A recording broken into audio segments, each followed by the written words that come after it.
বিশ্বনবী মুহাম্মদুর রাসূলুল্লাহ সাল্লাল্লাহু আলাইহি ওয়াসাল্লাম একবার সাহাবীদেরকে নিয়ে বসা ছিলেন। তখন বিশ্বনবী সাল্লাল্লাহু আলাইহি ওয়াসাল্লাম বললেন, হে আমার সাহাবীরা, প্রাচীনকালে বনি ইসরায়েলের সময় একজন আবেদ ছিল, যে অনেক বড় বুজুর্গ ছিল। দুনিয়ার কোনো লোভ লালসা তাকে স্পর্শ করে নাই, দুনিয়ার কোনো চাকচিক্য তাকে স্পর্শ করতে পারে নাই, দুনিয়ার কোনো সুন্দরী নারী তাকে স্পর্শ করতে পারে নাই, কোনো লালসা তাকে স্পর্শ করে না। অনেক বড় বুজুর্গ ছিলেন, কিন্তু ওই জমানায় একজন সুন্দরী মহিলা ছিল, যে ওই বুজুর্গের প্রেমে পড়ে যায়। সে একান্তে ওই বুজুর্গকে পেতে চায়, কিন্তু ওই মহিলাও জানে যদি আমি তাকে প্রস্তাব দেই সাথে সাথে প্রত্যাখ্যান করবে। ওই সুন্দরী মহিলার একজন বাদী ছিল, তাকে দিয়ে ওই বুজুর্গের কাছে প্রস্তাব পাঠালেন, আপনাকে এই মুহূর্তে গুরুত্বপূর্ণ একটা মামলার সাক্ষী হতে হবে, এই জন্য আপনাকে ওই মহিলা ডেকে পাঠিয়েছেন। বুজুর্গ অত্যন্ত সহজ সরল মানুষ ছিলেন। তিনি চিন্তা করলেন, যেহেতু আমাকে একটা উপকারের জন্য ডেকেছে, তাহলে উপকারটা করে দেই। ওই বাদীর সাথে এই বুজুর্গ রওনা হয়ে গেলেন।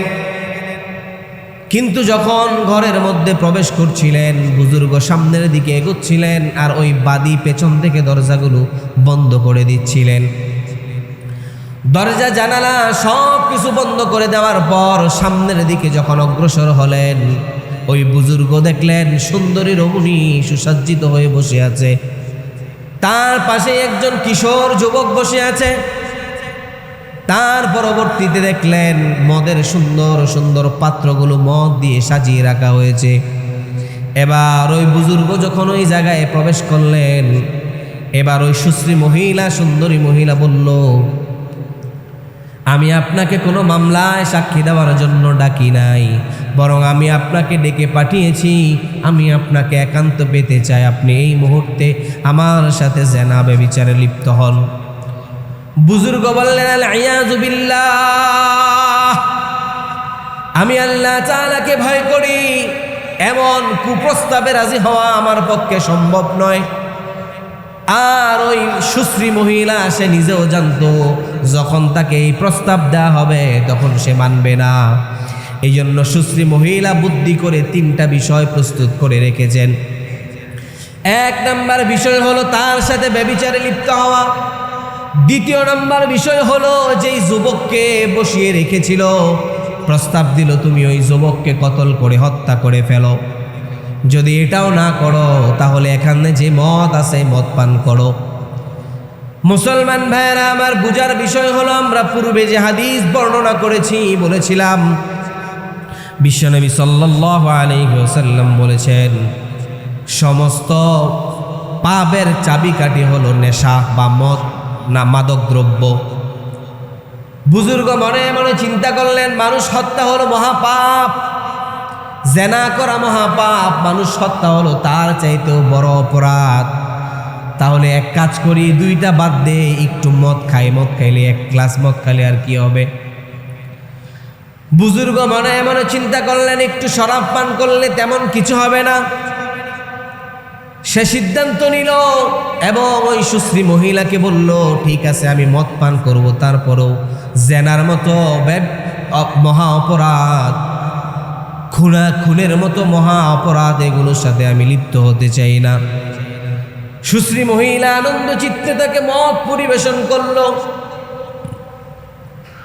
ওই বুজুর্গ যখন মদ 1 গ্লাস পান করলো, 1 গ্লাস পান করার পর তার আরো একটু খেতে মন চাইলো, আরো 1 গ্লাস করলো।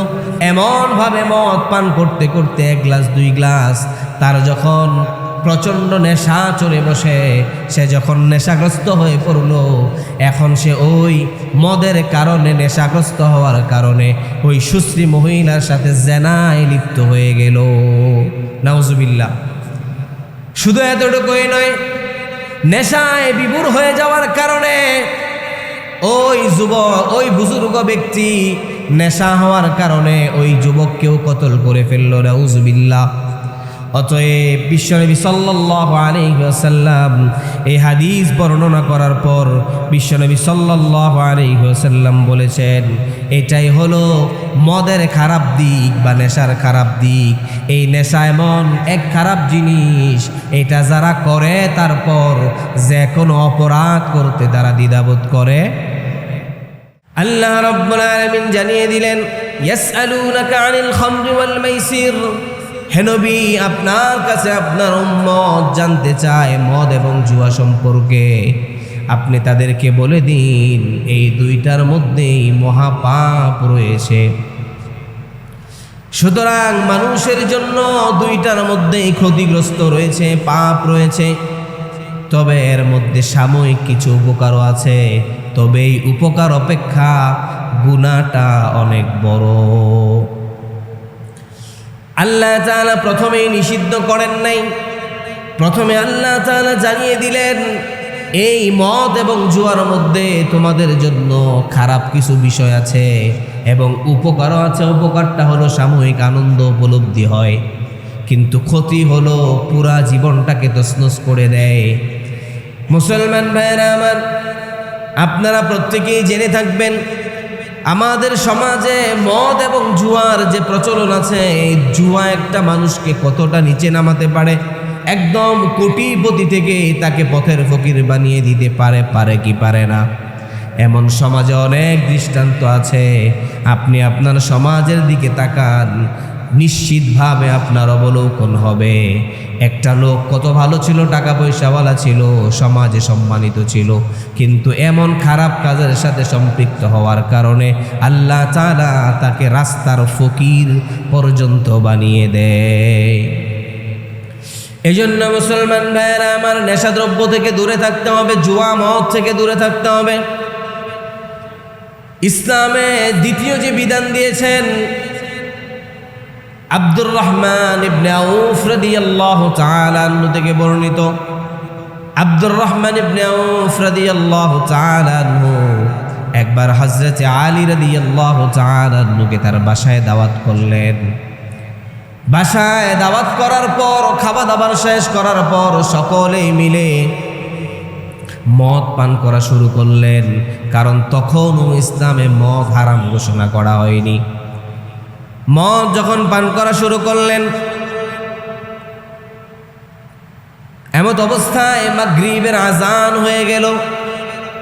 সকলে মিলে হযরতে আলী রাদিয়াল্লাহু তাআলা আনহুকে ইমামতির জন্য দাঁড় করিয়ে দিলেন। আলী রাদিয়াল্লাহু তাআলা আনহু দাঁড়িয়ে যে সূরা পাঠ করছিলেন, এই সূরার বিভিন্ন আয়াত তিনি ছেড়ে চলে যাচ্ছিলেন। তিনি যে আয়াতগুলো বাদ দিতেছিলেন, ওই আয়াতগুলো বাদ দেওয়ার কারণে এটা তাওহীদের সাথে সাংঘর্ষিক হয়ে যায়। আল্লাহ তাআলা সাথে সাথে জিবরাইল আমিনের মাধ্যমে আয়াত নাজিল করলেন, ইয়া আইয়ুহাল্লাযীনা আমানু লা তাকরাবুস সালাতা ওয়া আনতুম সুকারা হাত্তা তা'লামু মা তাকুলুন। আল্লাহ রাব্বুল আলামিন বললেন, কারণ তখন ঈমানদাররাও মদ খেত, কারণ ইসলামে মদ তখনও হারাম হয় নাই। এজন্য আল্লাহ ঈমানদারদেরকে ডেকে বললেন, ইয়া আইয়ুহাল্লাযীনা আমানু, হে ঈমানদারেরা, লা তাকরাবুস সালাতা ওয়া আনতুম সুকারা, তোমরা নামাজের নিকটবর্তী হয়ো না যতক্ষণ পর্যন্ত তোমরা নেশাগ্রস্ত অবস্থায় থাকো, হাত্তা তাকুলু হাত্তা তা'লামু মা তাকুলুন, ততক্ষণ পর্যন্ত যতক্ষণ না তোমরা যা বলো তা তোমরা বুঝতে পারো। এটা ছিল ইসলামে মদ নিষিদ্ধ হওয়ার দ্বিতীয় ধাপ। অর্থাৎ কোন মুসলমান ইমানদার যদি মদ পান করে, তাহলে তার দেমাগে থাকতো যদি নামাজের ওয়াক্ত হয়ে যায় তাহলে নামাজ পড়তে পারবো না।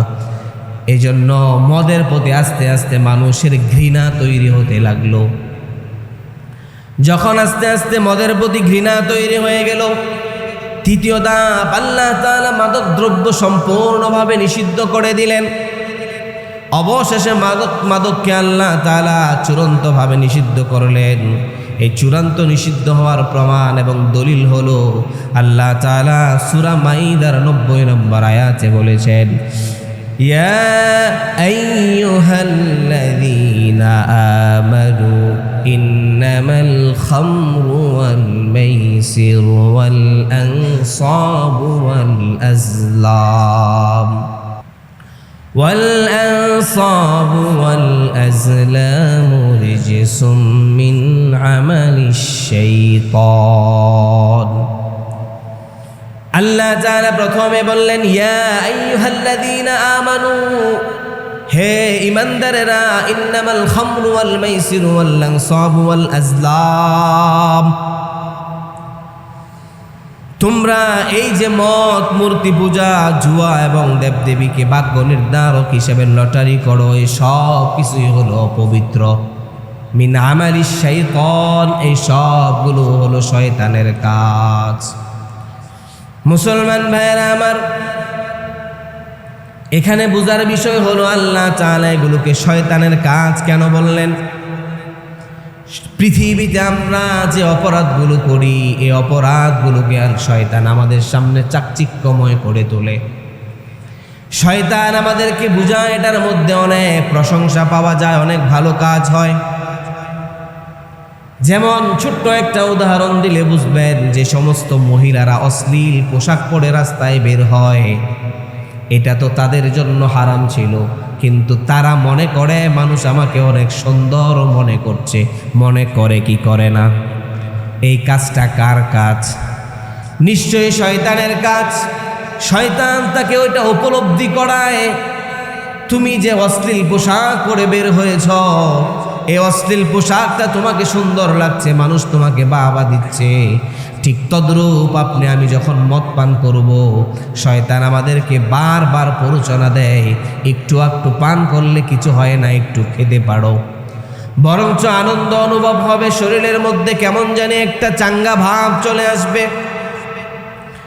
শয়তান এমন করে আমাদেরকে বারবার প্ররোচনা দিতে থাকে, আমরাও শয়তানের প্ররোচনায় পড়ে যাই।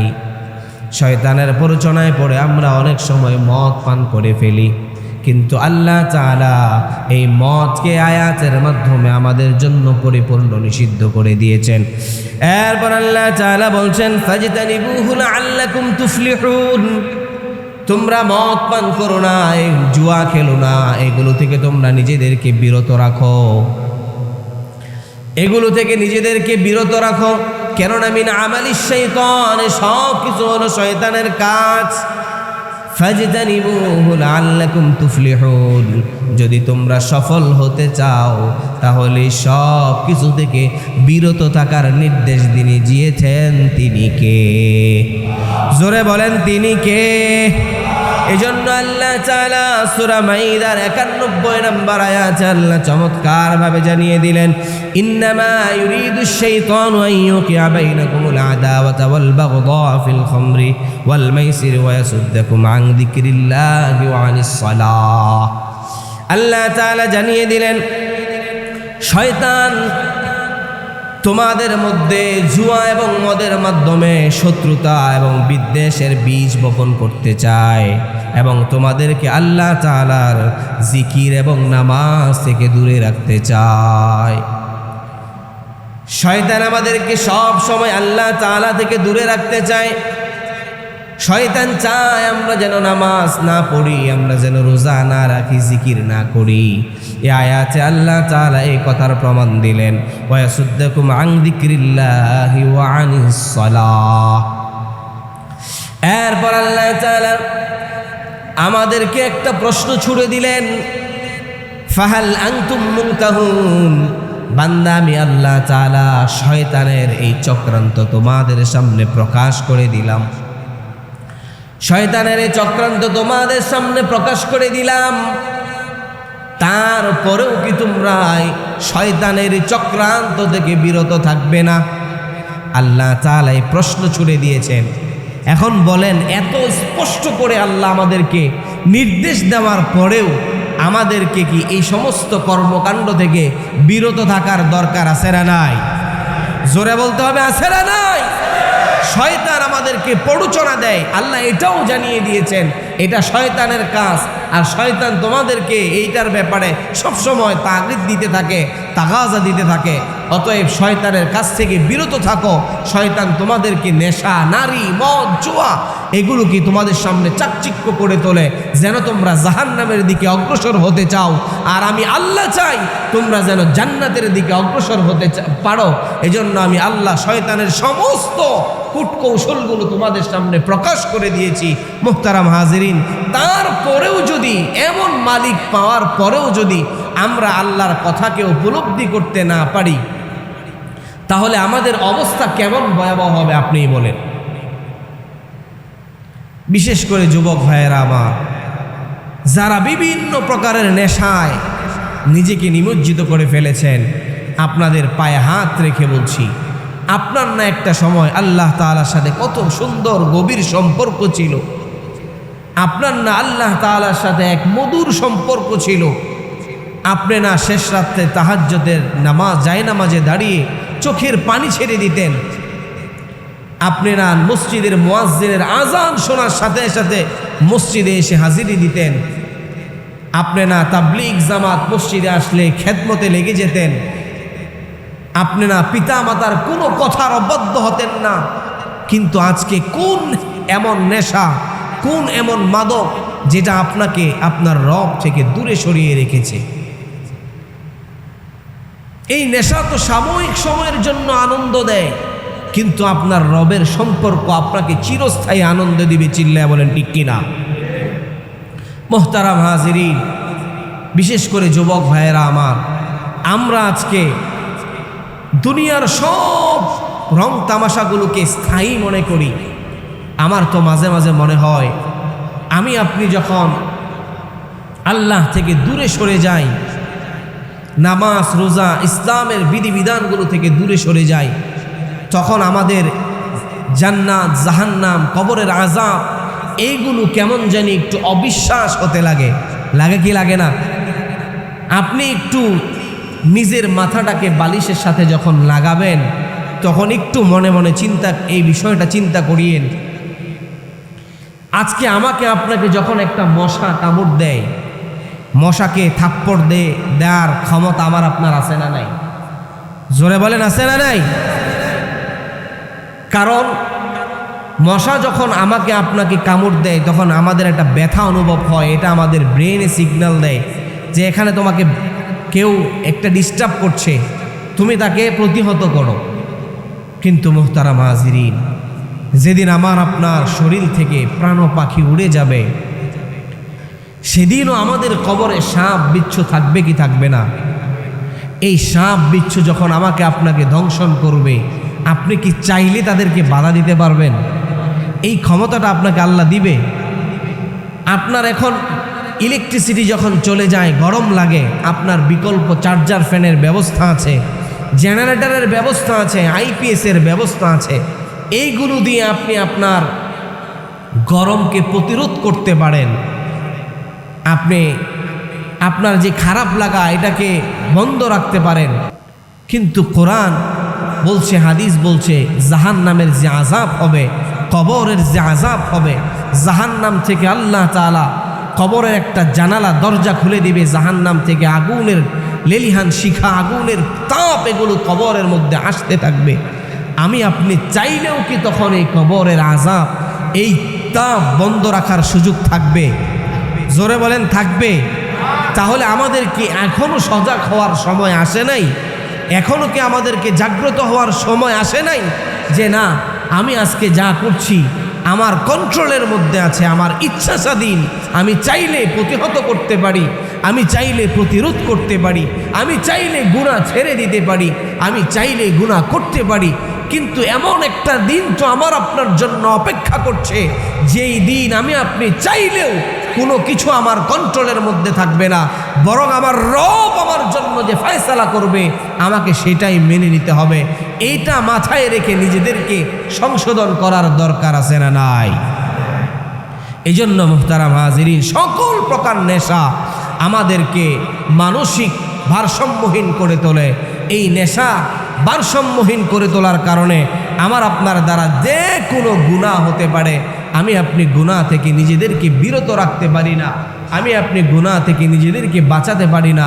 মোহতারাম হাজিরিন, গুনাহ এমন এক নেশা, এমন এক জিনিস, এই নেশা যখন আপনি করেন তখন আপনার বিবেক অনেকটা লোপ পায়, আর বিবেক লোপ পাওয়ার কারণে আমি আপনি নেশায় যখন বুঁদ হয়ে যাই, যে কোনো অন্যায় অপরাধ করে ফেলি, আমরা এটাকে অপরাধী মনে করি না। আপনারা অনেক সময় ফেসবুকে ভিডিও দেখে থাকবেন হয়তো, যারা পোস্টম্যাডাম করে বিভিন্ন মর্গে, তারা মদ না খেয়ে পোস্টম্যাডাম করতে পারে না, জানেন আপনারা? কারণ একটা মানুষ সে সুস্থ মস্তিষ্কে কেমন করে আরেকটা মানুষের হাত পায়েগুলো কাটবে, বুক কেমন করে চিরবে, এটা মানুষের বিবেক সঙ্গত কারণেই বাধা দেয়। কিন্তু সে যখন নেশাগ্রস্ত থাকে তখন তার এটা কোনো কিছু মনে হয় না, সে এটা মানুষ কাটছে না গরু ছাগল কাটছে, তার কাছে এটার কোনো পার্থক্য বা ফারাক থাকে না, এই জন্য সে এটা করতে পারে। চিল্লায় বলেন ঠিক কিনা? ঠিক তদ্রূপভাবে যখন কোনো সুস্থ মানুষ নেশা করে, তখন একজন জীবিত মানুষকেও হত্যা করে ফেলতে তার বিবেক তাকে বাধা দেয় না। চিল্লায় বলেন ঠিক কিনা? এই জন্য নেশা অত্যন্ত মারাত্মক খারাপ জিনিস। আর দেখবেন বিভিন্ন মাদকাসক্তি নিরাময় কেন্দ্র যেগুলো আছে, এগুলোর দেয়ালে অনেক সময় লেখা থাকে মাদকের প্রথম স্পর্শেই জীবন ধ্বংস হয়ে যায়। এটা এক সময় নিজেকে বিশ্বাস করাতে পারতাম না, বা মনে হতো একবার যারা একটু একটু বিড়ি খায় বা এটা সেটা খায়, গাঁজা, ইয়াবা, আফিম, এইগুলো যারা খায় একবার খেলেই কেমন করে জীবন শেষ হয়ে যায়। আল্লাহ তাআলা কোরআনে একটু আগে যে বলেছিলাম, সূরা মাঈদার 90 নম্বর আয়াতে বলেছেন, মিন আমালিশ শাইতান, এই কাজটা হলো শয়তানের কাজ। তো ঠিক তদ্রূপ রিহাবের একজনকে জিজ্ঞেস করেছিলাম যে এই যে এখানে লেখা মাদকের প্রথম স্পর্শই জীবন ধ্বংস করে দেয়, এটা কেমন করে? তো বলে, হুজুর, এটা এমন এক জিনিস, মানুষ যখন প্রথম একটু একটু খায় তখন তার নিজের মধ্যে, তখন সে এই ফাঁদের মধ্যে পড়ে যায়। একবার স্পর্শ করলেই তাকে এই মাদক এমনভাবে আকৃষ্ট করে, আরেকবার একটু খেতে মনে চায়, আরেকবার খাওয়ার পর তওবা টওবা করে ভালো হয়ে যায়, আবারও যখন মাদক সামনে আসে মনে হয় আর একটু খাই, আজকেই শেষ। এমন করে সে আস্তে আস্তে এই মাদকের সাথে সম্পৃক্ত হয়ে যায় এবং তার জীবনটাকেই ধ্বংস করে দেয়। বলি নাউজুবিল্লাহ। এই জন্য কেউ আমরা যারা এখনো স্পর্শ করি নাই আর জীবনও করব না, প্রত্যেকে বলেন ইনশাআল্লাহ। এখন মাদক প্রেমী যারা আছে তাদের টুকটাক অজুহাত হলো, একটু একটু খেলে কি হয় না কিছু, কেউ আড্ডা দেওয়ার জন্য খায়, কেউ বিক্রয়ের জন্য খায়, কেউ বা একটু মানসিক প্রশান্তির জন্য খায়। মুহতারাম হাজিরিন, বিশ্বনবী সাল্লাল্লাহু আলাইহি ওয়াসাল্লামের সাহাবী عن سعيد عن رسول الله صلى الله عليه وسلم قال أنهاكم عن قليل ما أكثر كثيره। বিশ্বনবী সাল্লাল্লাহু আলাইহি ওয়াসাল্লাম বলেছেন, যারা একটু একটু, যেই জিনিস একটু একটু খেলে নেশা, বেশি পরিমাণ খেলে নেশা হয়, এটার কম খেলেও এটা কি হবে? হারাম হবে। অর্থাৎ মদ খেলে মনে করেন নেশা হয়, গাঁজা খেলে নেশা হয়, ইয়াবা খেলে নেশা হয়, সীসা খেলে নেশা হয়, আফিম খেলে নেশা হয়, কোকেন খেলে নেশা হয়, বিয়ার খেলে নেশা হয়, এইগুলো বেশি খেলে হয়তো নেশা হয়, এগুলোর কম খাওয়াও হারাম বলেছেন কে? বিশ্বনবী সাল্লাল্লাহু আলাইহি ওয়াসাল্লাম। এইগুলোকে সম্পূর্ণভাবে নিষেধ করেছেন। আবু দাউদ শরীফের 3681 নম্বর হাদিসে বলেছেন, আন জাবির ইবনে আব্দুল্লাহ রাদিয়াল্লাহু তাআলা আন قال قال رسول الله صلى الله عليه وسلم ما أكثر كثيره فقليله حرام। বিশ্বনবী বলেছেন, যেটার বেশি আধিক্যটা হারাম, অর্থাৎ যেটা খেলে নেশা হয় এমন সব জিনিসই হারাম।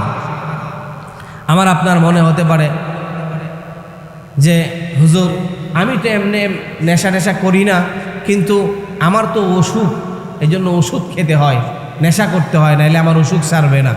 মুহতারাম হাজিরিন, বিশ্বনবী সাল্লাল্লাহু আলাইহি রাদিয়াল্লাহু তাআলা থেকে বর্ণিত, عن أبي درداء قال أوصاني خليلي صلى الله عليه وسلم أن لا تشرك بالله شيئا وإن قطعت وحرقت।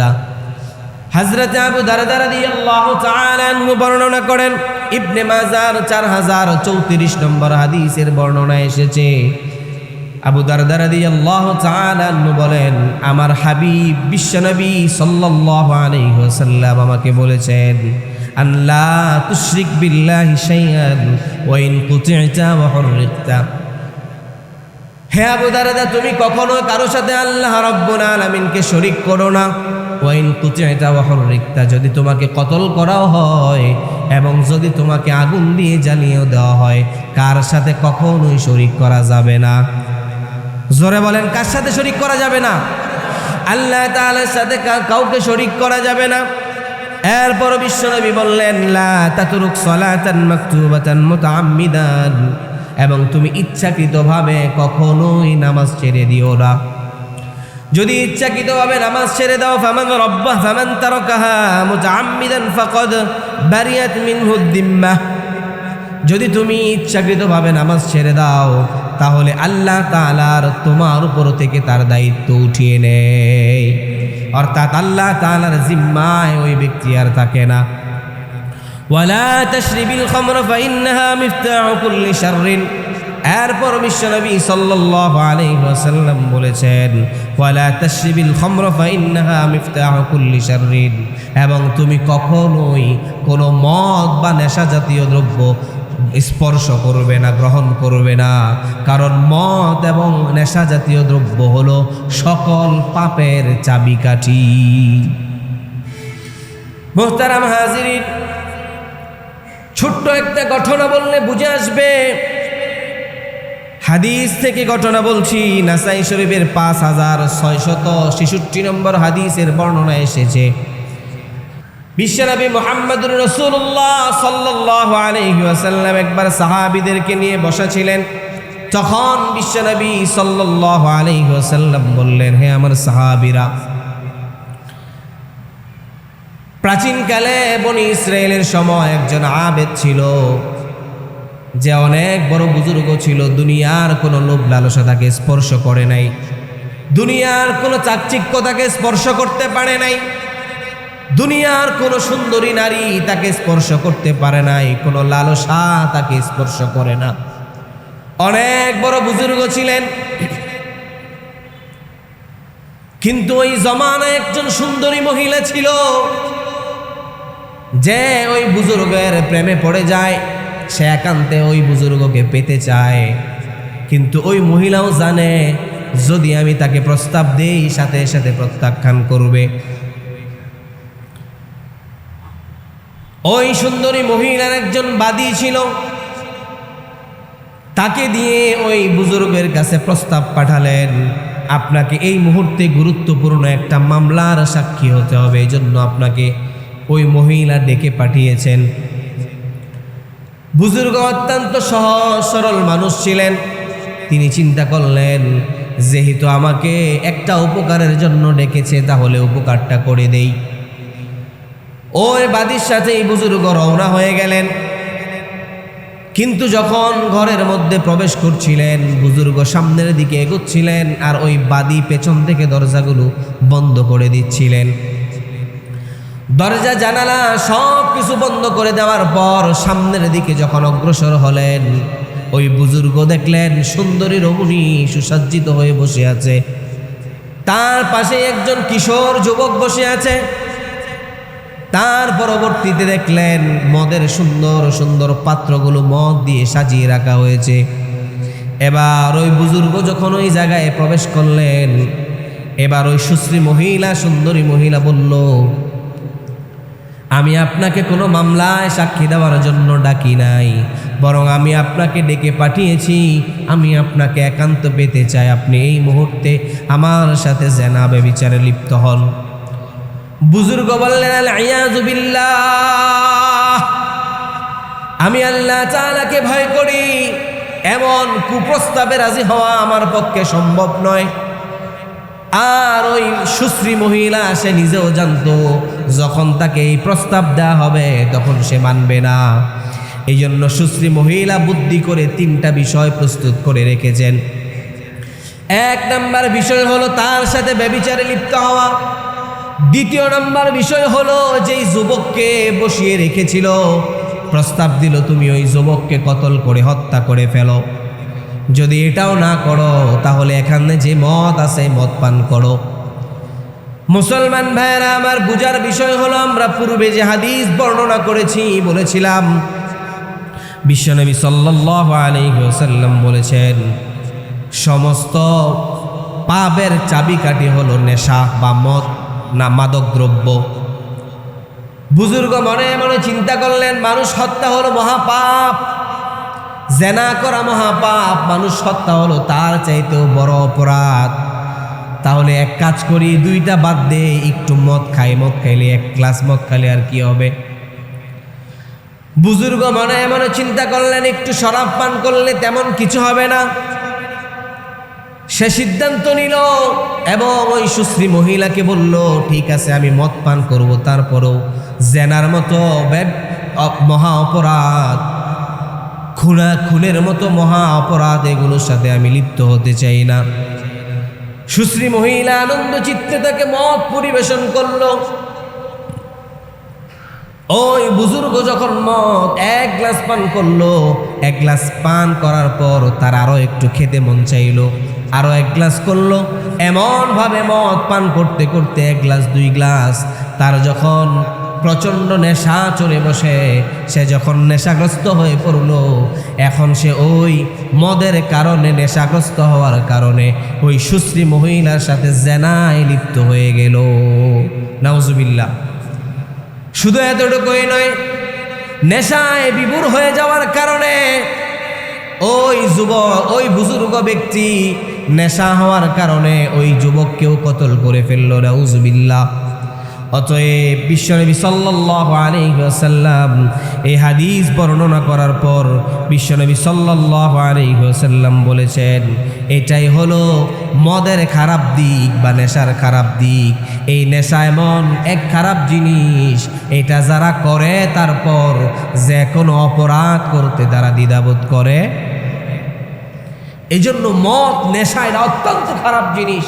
যে ব্যক্তি জীবনে কোনোদিন গুনাহ করে নাই, অপরাধ করে নাই, কোনো নারীকে স্পর্শ করে নাই, কোনো নারীর দিকে অন্যায়ভাবে তাকায় নাই, এমন একটা লোককে তিনটা জিনিসের প্রস্তাব দিল যে জেনা করো, নাইলে হত্যা করো, নাইলে মদ পান করো, তো স্বাভাবিক দৃষ্টিতেই মনে হবে জেনা করা বেশি খারাপ, তার চাইতেও মানুষ খুন করা আরো খারাপ।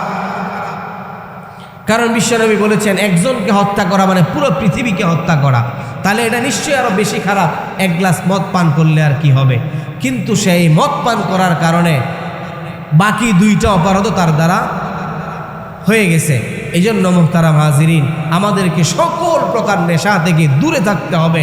আর যেই কথা বলছিলাম, আমার আপনার সব সময় খেয়াল রাখতে হবে, নিজের বিবেককে একটু জিজ্ঞেস করতে হবে, এখানে তো আল্লাহ এমনি এমনি পাঠায় নাই।